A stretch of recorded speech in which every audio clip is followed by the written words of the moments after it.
اون چیه؟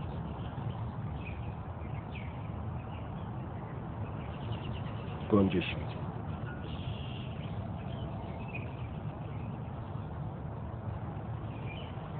اون چیه؟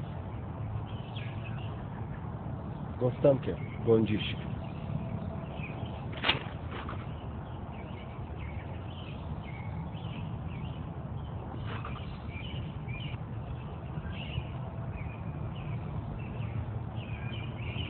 اون چیه؟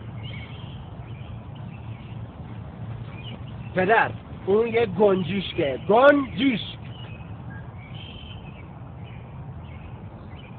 اون چیه؟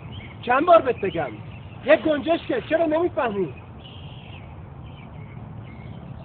کجا میری؟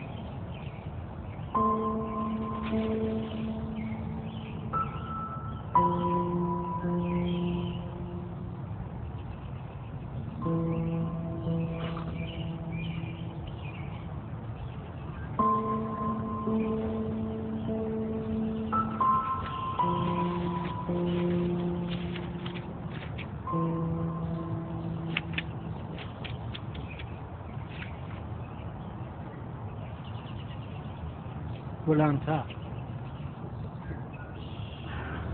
امروز پسر کوچک من که چند روز پیش 3 سالش شد همراه من در پارک نشسته بود که یک گنجشک جلوی ما نشست.